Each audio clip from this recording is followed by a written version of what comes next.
You are listening to I Am Refocused Radio with your host, Shemaya Reed. This show is designed to inspire you to live your purpose and regain your focus. And now, here's your host, Shemaya Reed.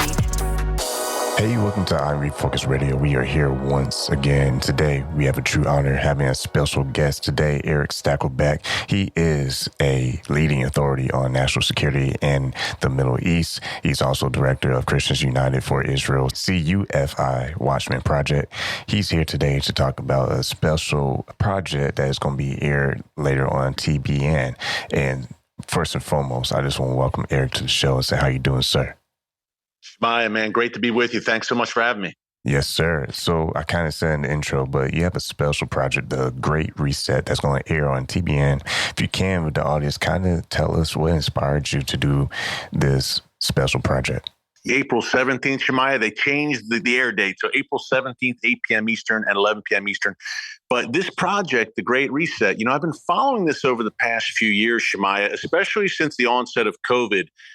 More and more talk about what these folks behind the Great Reset say is fundamentally transforming not only the United States, but the world. That means a few things. Number one, a cashless society. All currency would be digital. Number two, everyone would need a digital ID to travel freely. And the end game here is a one world government, global governance. Now, it sounds conspiratorial, but it's not a conspiracy theory if they're saying it out loud. And the folks behind this Great Reset agenda, whether it's the World Economic Forum, whether it's the UN, whether it's people like Bill Gates even, are very vocal about this, about their plans. So this has really kind of disturbed me as a Christian in particular, because part of this whole agenda is you must conform to basically, if you're a Bible-believing Christian, your agenda does not match up at all with the agenda of this Great Reset, whether it's on issues like sexuality, whether it's on the life issue.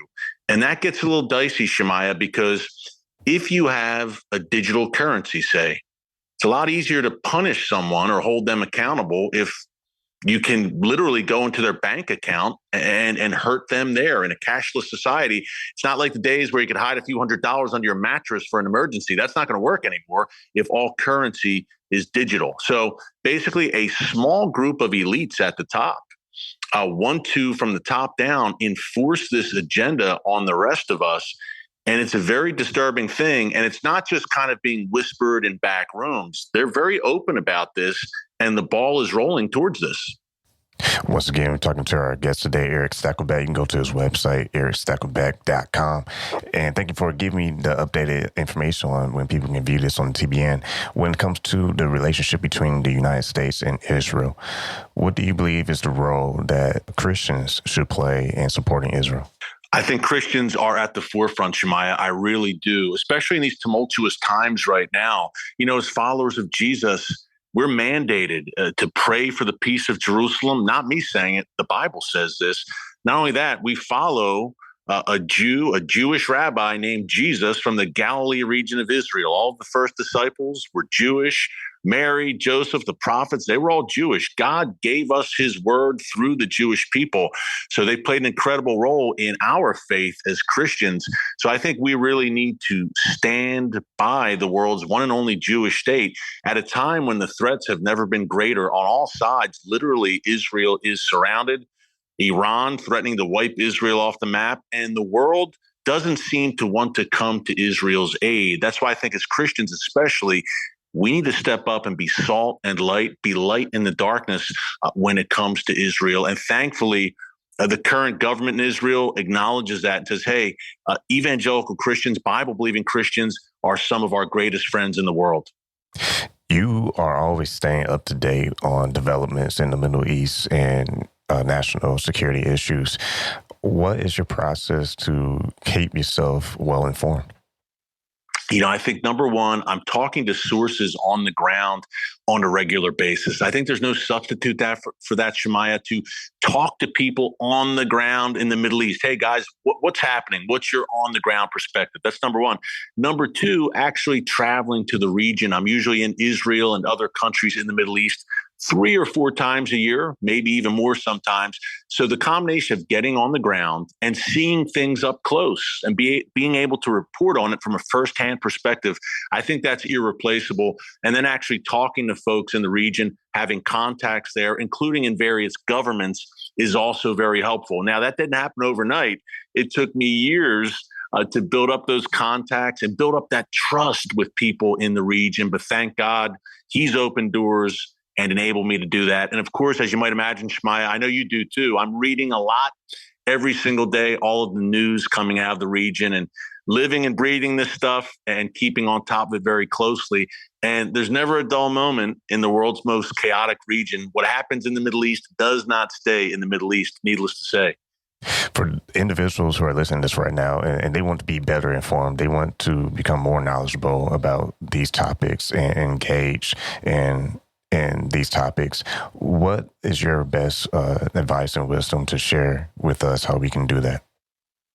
When it comes to the Middle East, Israel, and even the Great Reset, what we're talking about there, hey, I'd love if people could tune into The Watchmen on YouTube and on TBN, but also just stay well-read, I would say. You don't have to be an expert on these things, but take 10 to 15 minutes a day, every day, and just kind of read up on what's going on, not only in the Middle East, but around the world. Be aware of not only your immediate surroundings, but be aware of these events that are happening in a very fast-changing world. You know, a lot of people haven't even heard of the Great Reset, and that's one of the reasons I'm doing this special, Shemaiah, to inform people, to open people's eyes. So we can't be asleep at the wheel at this time in history. I believe we're living in prophetic times right now.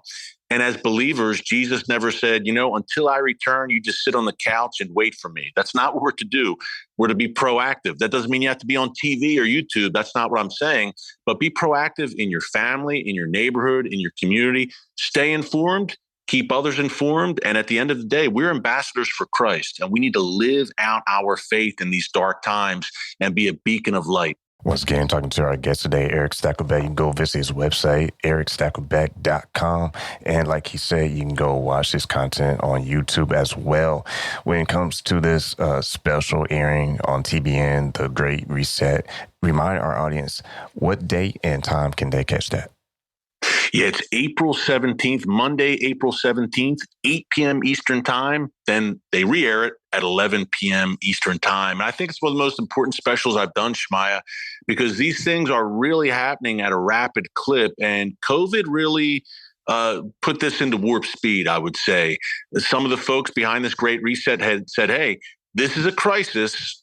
Now we can take advantage of it to make serious changes in the world. And one thing that everyone listening should follow is this push for a digital currency. You're going to hear about that more and more.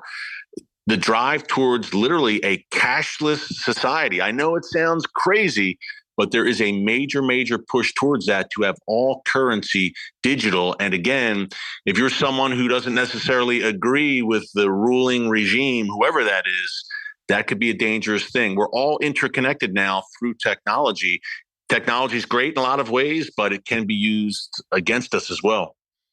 You can catch Erick Stakelbeck on the Watchmen program on TBN. You also visit his website, erickstakelbeck.com, for any more updates. I want to say thank you, sir, for taking time talking to us today. Shemaiah, thanks so much. God bless.